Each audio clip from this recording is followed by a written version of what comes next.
Scream for your life. What's up, Divine Fam? Welcome to today's Divine 5 at 5, where we talk about how we grow in our divine faith, family, fitness, focus, and finances from the biblical perspective. Today is Thursday, Thoughtful Thursday. So we're going to be talking about how could I have more divine focus. I want you guys to think about this phrase. Write it down, make a poster, do what you have to do to remember it, because it's one of the most important phrases you'll ever hear in your Christian walk, in your Christian life for Christ. And it's loving God makes disciples. I'm going to say it again because it's so important.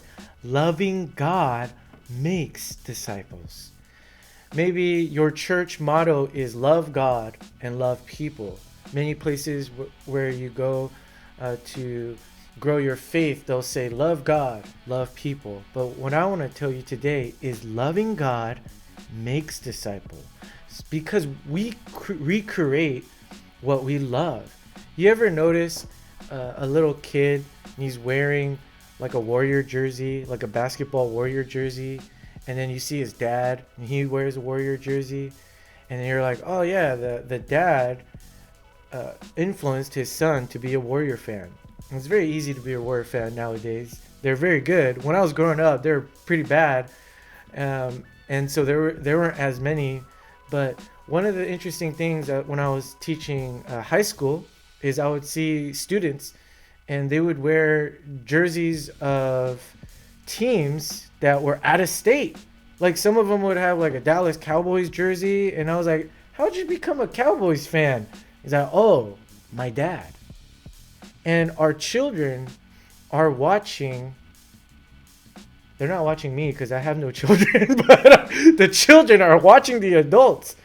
And we reproduce who we are. We may teach what we know. As John Maxwell said, we teach what we know, but we reproduce who we are. And when we truly love God, we reproduce disciples who love God. So I want to encourage you to think about this phrase, loving God makes disciples. So how can we have divine focus and lead by example, by showing that we love God and we are loved by God? And from doing that, by living by example, people are going to approach us and they're going to ask us, wow, I see you living God. Can you teach me how I can love God too? You know, an example I like to give is, one day I went to the basketball court, and just imagine the basketball court. There's two hoops on one side, and on one side there's a little kid playing, and honestly, he was terrible, right? He didn't know how to shoot. He didn't know how to dribble. He's just trying to practice on his own. And I went to the court, and then I went to my side, and I just started doing my drills. I started doing my shooting drills, and I'm just going for it, right?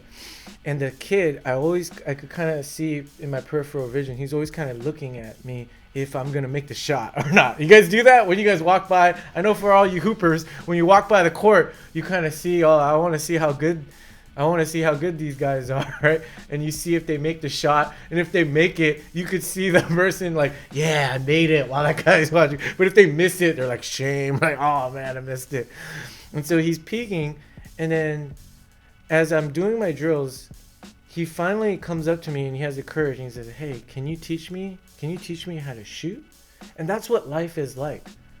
We have to have patience. I created this acronym, MAPS, M-A-P-S, and it stands for model and patiently pray steadfastly.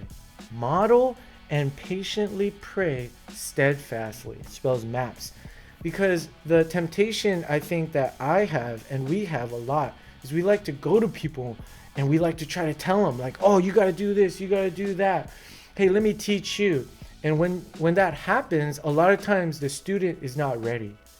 The student that is truly ready is very humble and is hungry. And so they ask questions and they're asking for guidance. And sometimes it's hard for us as mentors or leaders to try to wait for the students to ask. But I want to encourage you guys to think about the phrase again. Loving God makes disciples. When we lead by example, people will want to sample. Let's go. People will recognize by our life example, and they will approach us and they will ask, can you teach me how to pray? Can you teach me how to read the word and understand it? Can you teach me how to evangelize? Can you teach me how to disciple? So I want to encourage you guys, loving God makes disciples. Let's continue to be loved by God so we can be loved for God. That's why he calls us beloved. So let's be loved by God so we can be loved for God to show that we are his beloved. Loving God makes disciples. Let's continue to have divine focus as we are loving God and making disciples. Continue to shine the divine and live God's dream. Live God's dream, yeah!